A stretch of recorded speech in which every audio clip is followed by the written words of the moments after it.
Imagine spending 7 months donating blood plasma twice a week, hiding needle marks from your child, enduring weakness and dizziness, all to save $1,200 for a single gift. Now, imagine watching that gift being smashed against concrete pavement while someone laughs. This is not fiction. This is the real story of Sarah Mitchell, a 38-year-old single mother from Columbus, Ohio, whose act of unconditional love turned into a nightmare that would eventually change her life in ways she never expected. What would you do if you were in her shoes? Stay with us, because this story will make you question family loyalty, justice, and the true meaning of sacrifice. Sarah Mitchell never imagined her life would turn out this way. At 38 years old, she was raising her 12-year-old son Michael alone in a modest 2-bedroom apartment on the east side of Columbus, Ohio. The neighborhood was nothing fancy, just rows of aging brick buildings with cracked sidewalks and chain-link fences, but it was home. Sarah worked as an administrative assistant at a small insurance company downtown, making barely enough to cover rent, utilities, groceries, and the occasional school expense. There was never anything left over, never enough for extras, never enough for dreams. But Michael had a dream. Ever since he was 7 years old, he had been obsessed with the night sky. It started innocently enough with a library book about constellations. Then came the documentaries about black holes and distant galaxies.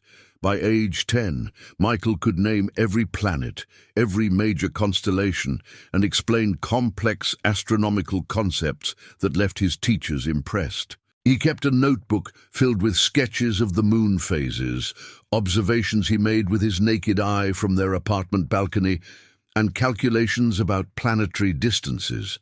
His bedroom walls were covered with printed images of nebulas and star clusters. Astronomy was not just a hobby for Michael, it was his passion, his escape, his future. For 3 years, Michael talked about one thing more than anything else: owning a real telescope. Not a toy from a department store, but a serious instrument that could reveal the rings of Saturn, the moons of Jupiter, the craters of the lunar surface in stunning detail. He had researched models online at the library, compared specifications, read reviews.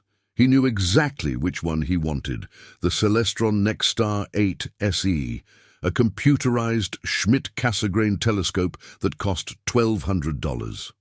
For a single mother making $28,000 a year, it might as well have cost $1 million. Sarah saw the longing in her son's eyes every time he talked about that telescope. She saw how his face lit up when he watched astronomy videos on their old laptop. She noticed how he never asked for video games or expensive sneakers like other kids his age. He only wanted one thing, and she wanted to give it to him more than anything in the world. One evening in February, while scrolling through her phone after Michael had gone to bed, Sarah came across an advertisement for a plasma donation center. The ad promised up to $70 per donation, twice a week. Sarah had heard about plasma donation before, but never seriously considered it. She read the requirements carefully. She was healthy, the right weight, the right age. The center was only 3 miles from her apartment. The hours worked with her schedule. She could donate Tuesday and Thursday mornings before work. That night, Sarah did the math. If she donated twice a week at $60 per donation, she could make approximately $480 per month. In 7 months, accounting for occasional disqualifications and holidays, she could save enough to buy that telescope. 7 months of physical discomfort to make her son's dream come true. It was not even a question. The following Tuesday, Sarah walked into the BioLife Plasma Services Center for the first time.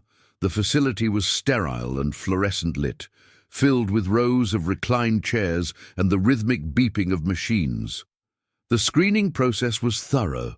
Medical history, vital signs, protein levels, vein assessment. Sarah passed everything. An hour later, she was lying in a donation chair with a thick needle in her arm. watching her blood flow through clear tubes into a machine that separated the plasma from the red blood cells before returning them to her body. The process took 90 minutes. Her arm ached. She felt lightheaded afterward, despite drinking the recommended amount of water and eating the provided snacks. But when they handed her $60 on a prepaid debit card, Sarah felt something she had not felt in years: hope. Over the following months, Sarah became a regular at the plasma center. Every Tuesday and Thursday at 6:30 in the morning, she was there. The staff recognized her. She recognized the other donors, many of whom were clearly in similar financial situations, trading their health for cash to pay bills, buy groceries, or in her case, buy dreams. The process never got easier. Some mornings she felt fine afterward. Other mornings she felt weak, dizzy, nauseated. There were bruises on her arms that she carefully concealed with long sleeves, even during the warm Ohio spring. When Michael asked about the bandages, she told him she had given blood for a community drive at work. Sarah watched her savings grow slowly but steadily. $400, $800, $1,000. Every time she felt the urge to use that money for something else, a car repair, a past-due electric bill, she reminded herself why she was doing this. She imagined Michael's face on his 13th birthday when he opened that box. She imagined his joy. That image kept her going through the fatigue, the discomfort, the sacrifice. By early September, 7 months after her first donation, Sarah had saved $1,240. It was time. She had done it. Despite the physical toll, despite the exhaustion, despite hiding the truth from her son for more than half a year, she had actually done it. Sarah ordered the Celestron Nexstar 8 SE online, selecting expedited shipping to ensure it arrived before Michael's birthday on September 28th. When the massive box arrived at their apartment building 3 days later, Sarah could barely contain her excitement. She hid it in her bedroom closet, checking on it every day, like it was made of gold. Michael's 13th birthday fell on a Saturday, which meant Sarah could plan a proper celebration at home. She kept the party small and simple because that was all she could afford, and honestly, that was all Michael wanted. He was not the type of kid who needed a bowling alley party or a laser tag arena. He would be happy with cake, a few relatives, and maybe some pizza. What Michael did not know was that this birthday would be different from any other he had ever experienced. Sarah invited only close family: her mother Dorothy, who lived 20 minutes away in Westerville, and her younger sister Jennifer, with Jennifer's 15-year-old son Tommy. The relationship between Sarah and Jennifer had always been complicated, strained by unspoken competition and old resentments that traced back to their childhood. Jennifer had married young to a man who worked in pharmaceutical sales, and they lived in a larger house in the suburbs of Dublin, one of the wealthier areas around Columbus. Jennifer's life appeared easier, more comfortable, more successful. She made sure everyone knew it. Tommy, their only child, had been given everything he ever wanted: the latest gaming systems, expensive clothes, a new iPhone every year. Where Michael was quiet, curious, and humble, Tommy was loud, entitled, and often cruel. Despite their differences, Sarah invited Jennifer because family was family, and she wanted Michael to have his cousin there. She hoped, perhaps naively, that this birthday might be different, that Jennifer might for once be genuinely happy for her nephew. The morning of September 28th, Sarah decorated their small living room with streamers and balloons. She had baked a chocolate cake from scratch the night before, Michael's favorite. She ordered 2 large pizzas from the local shop down the street. Everything was modest, but made with love. When Michael woke up that morning, Sarah made him his favorite breakfast: pancakes with maple syrup and fresh strawberries. She could see the quiet excitement in his eyes, even though he was trying to play it cool, trying to act more grown up now that he was 13. The guests arrived around 2 in the afternoon. Dorothy came with a card containing $50 and a warm hug for her grandson.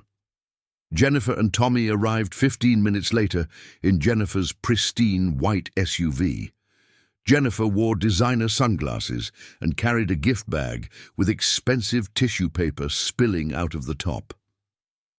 Tommy walked in wearing a bored expression, barely acknowledging Michael with a nod, before sitting on the couch and pulling out his phone. They ate pizza in the cramped living room, making small talk about school, work, and the unseasonably warm weather. Jennifer dominated most of the conversation, talking about Tommy's soccer team, their recent vacation to Florida, and the kitchen renovation they were planning. Sarah listened politely, smiling, saying little. Dorothy tried to steer the conversation back to Michael several times, asking him about school and his interest in science, but Tommy kept interrupting with sarcastic comments. When Michael mentioned that he had been accepted into an advanced physics class at his middle school, Tommy laughed and said, "Physics? That's for nerds who can't play real sports." Jennifer laughed too, that nervous laugh she always made when Tommy said something inappropriate, a laugh that meant she agreed but did not want to admit it. Sarah felt her jaw tighten but said nothing. Not today. Today was about Michael. After the pizza, Sarah brought out the chocolate cake with 13 candles flickering in the dim light of their living room. Everyone sang "Happy Birthday," slightly off-key. Michael closed his eyes, made a wish that Sarah suspected involved the stars, and blew out every candle in one breath. They ate cake on paper plates, and then it was time for presents. Dorothy's card came first. Michael thanked her sincerely, hugging his grandmother with genuine affection. Jennifer's gift was next, a new video game for a gaming console that Michael did not own. Jennifer seemed oblivious to this fact. Tommy did not give Michael anything, which surprised no one. Then Sarah stood up and disappeared into her bedroom. When she returned, she was struggling to carry a large, heavy box wrapped in astronomy-themed wrapping paper she had found on clearance at a dollar store. The box was nearly as tall as Michael. Michael's eyes went wide.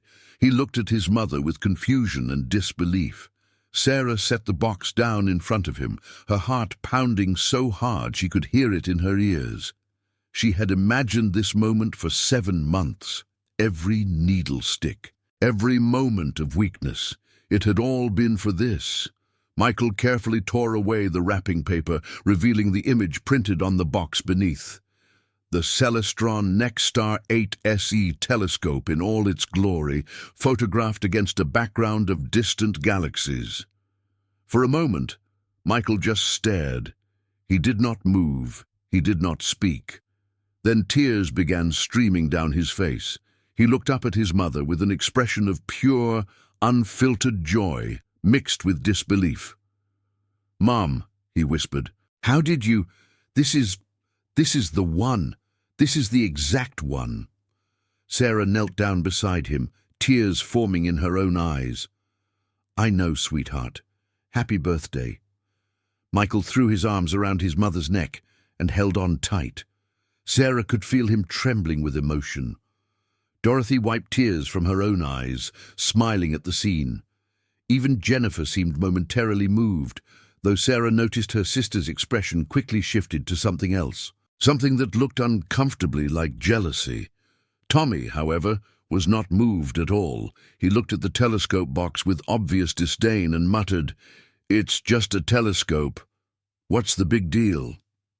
Michael pulled away from his mother and immediately began examining the box, reading the specifications aloud with the expertise of someone who had studied this equipment for years. He explained the aperture size, the focal length, the computerized tracking system that could locate thousands of celestial objects automatically. His enthusiasm was infectious. Dorothy asked questions. Sarah beamed with pride. Jennifer sat silently, arms crossed. Tommy rolled his eyes and returned to his phone. After the cake and presents, Michael asked if he could take the telescope outside to the small concrete patio area behind their apartment building. The sun was beginning to set, and though it was still too bright for stargazing, he wanted to set up the equipment, learn how it worked, maybe look at the moon when it rose later that evening. Sarah helped him carefully remove the telescope from its packaging. Even disassembled, the components were impressive. The optical tube, the computerized mount, the sturdy tripod, the hand controller. Michael handled each piece like it was made of glass, reading the instruction manual with intense focus. Together, they carried the components outside. The patio was nothing special, just a square of cracked concrete surrounded by a chain-link fence, but it had a clear view of the eastern sky, perfect for a beginning astronomer. Sarah helped Michael assemble the tripod first, then mount the base. Tommy and Jennifer had followed them outside. Dorothy had stayed inside to clean up the cake plates and pizza boxes. As Michael worked, Tommy circled around them, making occasional sarcastic comments. "This thing is huge. Where are you even going to keep it? And I bet you don't even know how to use it." Michael ignored him, too focused and too happy to let his cousin's negativity penetrate his joy. Sarah kept a close eye on Tommy, a growing sense of unease settling in her stomach. She knew that look in his eyes. She had seen it before. It was the look of someone who resented another person's happiness. Michael had just finished attaching the optical tube to the mount when he needed to check something in the instruction manual. He set the hand controller down on a small plastic chair nearby and turned to Sarah. "Mom, can you hold this steady while I make sure the alignment is correct?" Sarah was about to step forward when Tommy suddenly spoke up. "I can hold it," Tommy said, stepping closer. "I want to see what's so special about this thing." Michael hesitated. Sarah hesitated. But before either could respond, Jennifer chimed in. "Oh, let Tommy help Sarah. He's just trying to be nice." The tone in Jennifer's voice made it clear she was defending her son preemptively, as she always did. Michael, ever polite and wanting to believe the best in people, smiled at his cousin. "Okay, sure. Just hold it right here at the base. Don't touch the top part because the lenses are sensitive." He demonstrated where Tommy should place his hands. Tommy nodded, stepping forward and gripping the telescope mount. Michael turned back to the instruction manual, cross-referencing a diagram. What happened next occurred in seconds, but to Sarah, it felt like slow motion. She saw Tommy's expression change. The fake interest vanished, replaced by something cold, something malicious.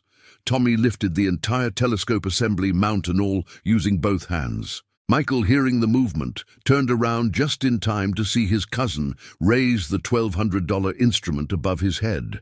Sarah screamed, "No!" But it was too late.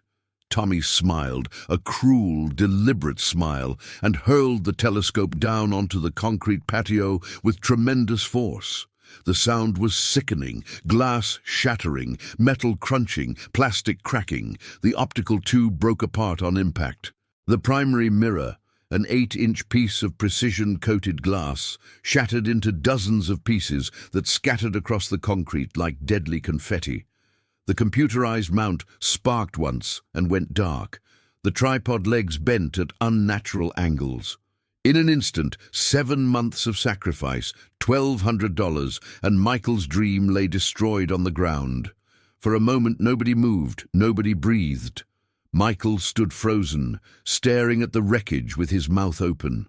Then the reality hit him. He dropped to his knees and let out a sound Sarah had never heard before, a guttural sob of pure anguish. He tried to gather the pieces with shaking hands, cutting his finger on broken glass. Blood mixed with tears as he knelt there in the ruins of his dream. Sarah's entire body went numb. She looked at Tommy, who was not showing even a flicker of remorse. In fact, he was laughing. A quiet, satisfied laugh. Jennifer's face had gone pale, but she immediately went into defensive mode. "Oh my God, Tommy, what happened? It was an accident, right? You just lost your grip. These things happen." She was already creating the narrative, already making excuses, But Sarah had seen it. She had seen the deliberate movement, the smile. This was not an accident. This was cruelty. This was destruction for the sake of destruction. Something inside Sarah snapped. For the first time in her adult life, she completely lost control. She spun toward Jennifer and Tommy, her voice rising to a scream. "An accident? Are you kidding me? He threw it. I saw him. We all saw him." Sarah's hands were shaking. Her vision was blurring with rage and tears. "Do you have any idea what I did to buy that telescope? Do you have any idea?" Jennifer stepped back, startled by her sister's fury. "Sarah, calm down. We can get it repaired or replaced. It's just a thing." "Just a thing?" Sarah's voice cracked. "I donated blood plasma twice a week for 7 months to afford that. 7 months! I have bruises all over my arms. I hid needle marks from my son. I felt sick and weak dozens of times because I was giving away my blood to buy that telescope." The words poured out of her, loud enough that neighbors began appearing on their balconies. "I sold my blood so my son could have one thing he wanted, one thing, and your spoiled brat destroyed it on purpose while laughing." The patio went silent. Dorothy had come outside and stood in the doorway, her hand over her mouth. Jennifer's face had gone from pale to red. Even Tommy looked slightly uncomfortable now, though not apologetic. Jennifer recovered quickly, her voice turning defensive and angry. "Well, I'm sorry that happened, Sarah, but don't you dare call my son a spoiled brat. And honestly, if you had to donate plasma to afford something, maybe you should not have bought it in the first place. That's not Tommy's fault. That's your financial problem." Sarah felt like she had been slapped. Before she could respond, Michael's voice cut through the tension. It was quiet, but filled with pain. "Please stop. Please just stop." He was still kneeling on the ground, holding a piece of the shattered mirror, blood dripping from his finger. He looked at Tommy with tears streaming down his face. "Why did you do that? What did I ever do to you?" Tommy shrugged. "It was just a toy. You'll get over it."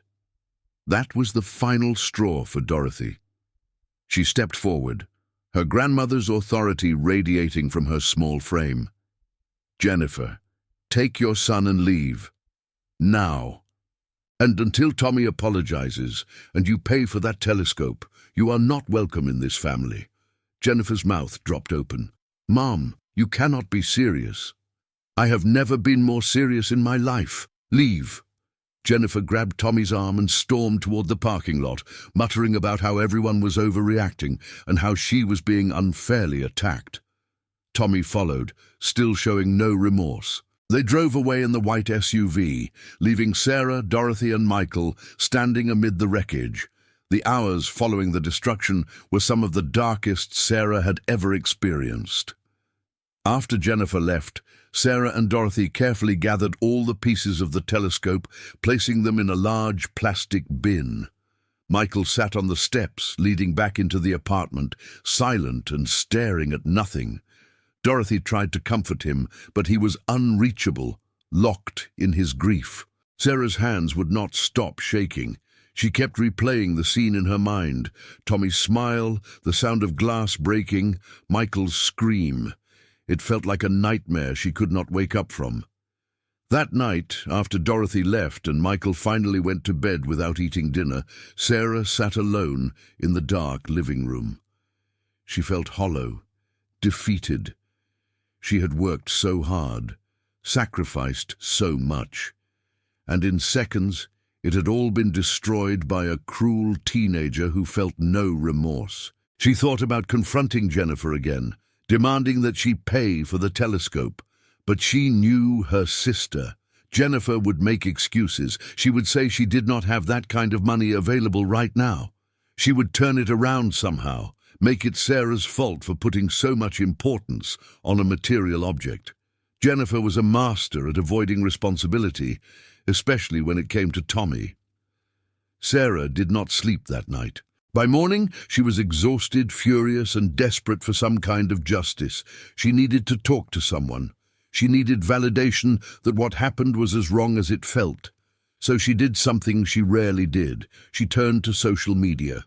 Sarah was not active on Facebook. She had an account but barely used it. However, she was a member of a local Columbus parenting group with a few thousand members. It was usually filled with questions about pediatricians and recommendations for birthday party venues. But Sarah had seen people share difficult situations there before and receive support. Maybe someone would have advice. Maybe someone would tell her how to handle this. That Sunday morning, with shaking hands, Sarah typed out the entire story. She explained the plasma donations, the sacrifice, the telescope, Tommy's deliberate destruction, Jennifer's refusal to take responsibility. She poured out her heartbreak and anger into the post. She did not name Jennifer or Tommy directly, just referred to them as my sister and my nephew. She hit post and closed the app, not expecting much. What happened over the next 48 hours changed everything. Within 3 hours, Sarah's post had 200 comments. By evening, it had been shared 50 times. By Monday morning, it had been shared outside the original group into other Columbus community pages. By Monday afternoon, it had spread to statewide Ohio groups. By Tuesday, the story had gone viral nationally. Thousands of comments, hundreds of shares. People were outraged. They called Tommy a monster. They called Jennifer an enabler. They praised Sarah's sacrifice and condemned the destruction. Complete strangers offered to send money. Local news stations reached out for interviews. Sarah was overwhelmed. She had not anticipated this level of response. Her phone would not stop buzzing with notifications. Michael, still devastated, did not understand why his mum was suddenly getting messages from strangers. Sarah tried to shield him from most of it, but the attention was impossible to ignore. Some comments were supportive and kind, others were vicious toward Jennifer and Tommy, which made Sarah uncomfortable despite her anger. She had wanted support, not a mob, but the internet had made its judgment, and there was no controlling it now. On Wednesday, 3 days after the incident, Sarah received a message that made her cry for a different reason. It was from the owner of a local specialty astronomy store called Stargaze Optics, located in the short North District of Columbus. The owner, a man named Richard Chen, said he had read her story and was deeply moved.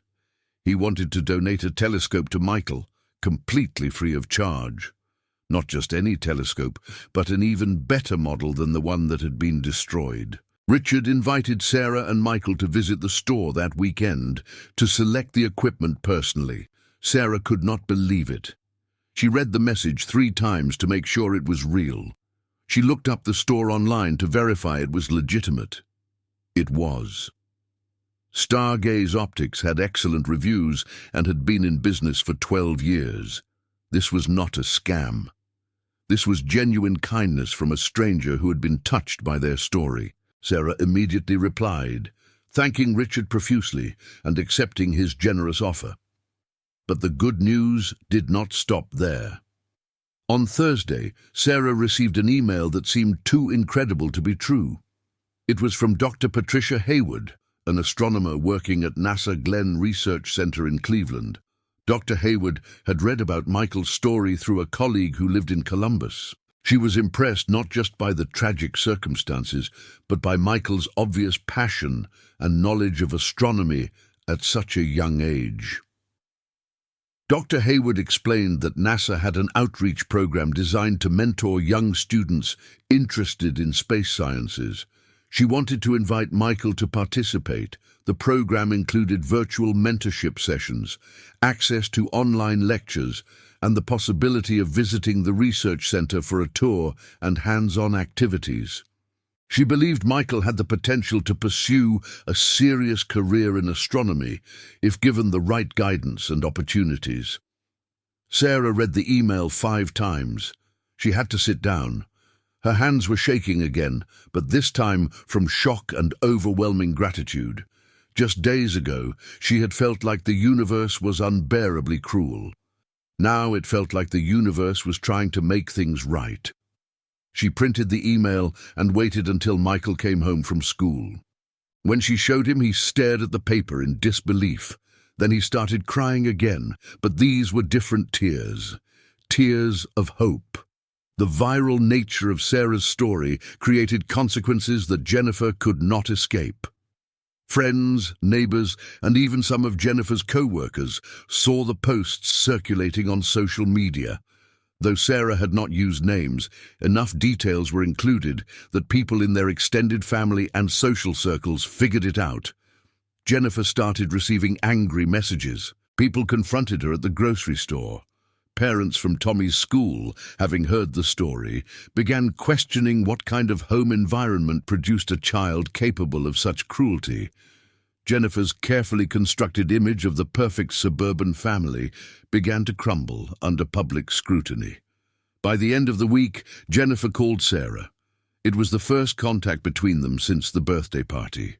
Jennifer's tone was defensive and angry at first, accusing Sarah of humiliating her and Tommy publicly. But as the conversation continued, Jennifer's voice began to crack. She admitted, for perhaps the first time, that Tommy had behavioral problems she had been ignoring for years.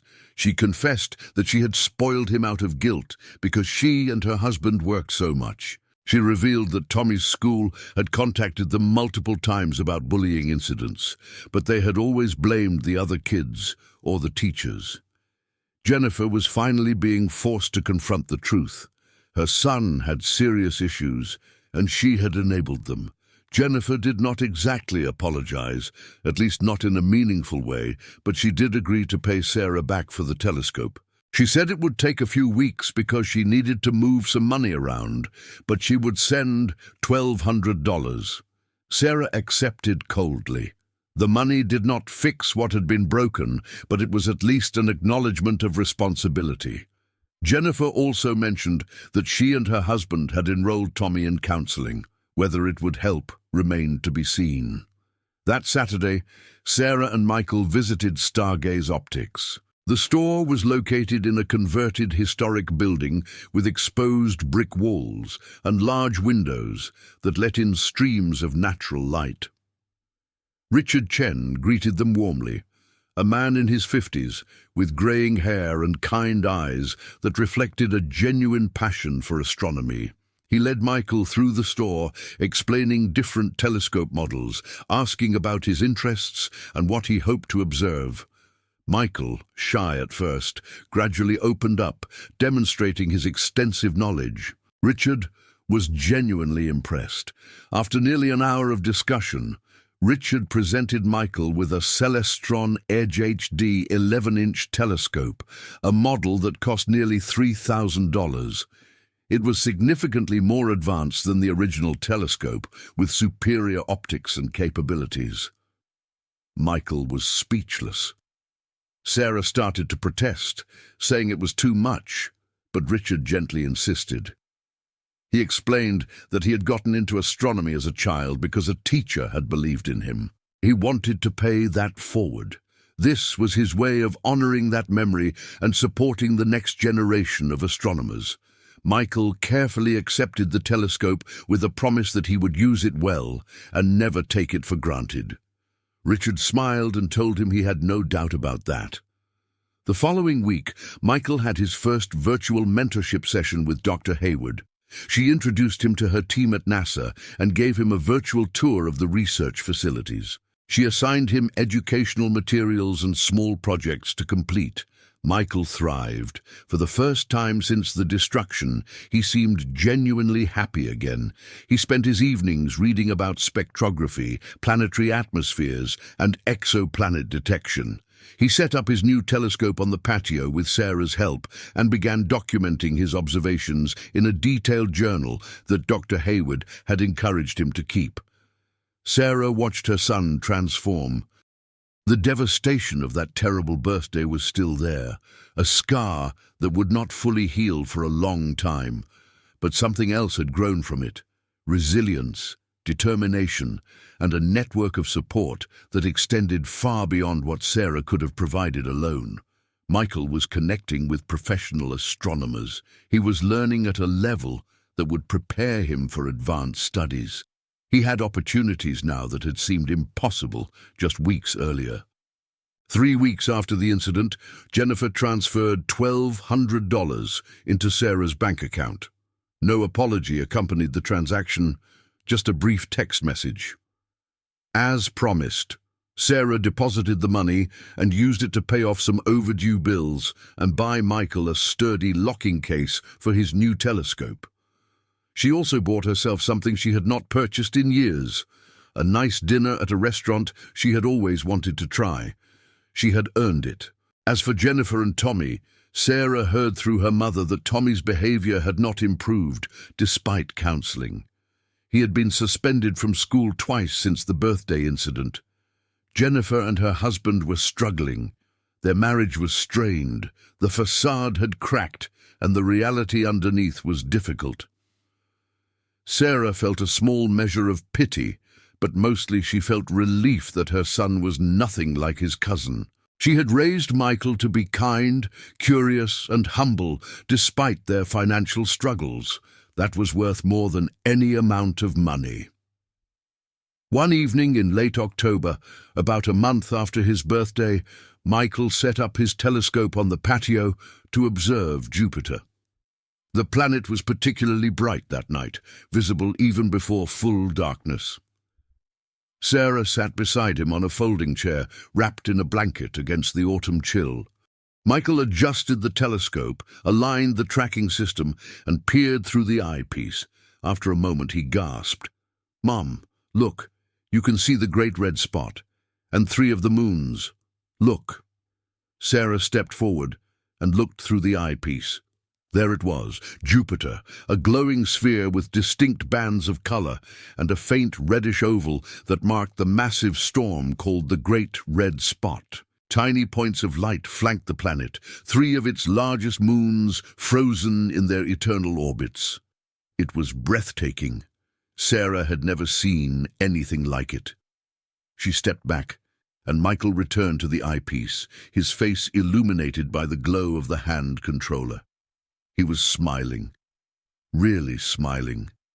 Sarah felt tears prick at her eyes, but this time they were tears of gratitude. Yes, something terrible had happened. Yes, her sacrifice had been violated in the worst way. But somehow, through the kindness of strangers and the resilience of her son, something beautiful had emerged from the wreckage.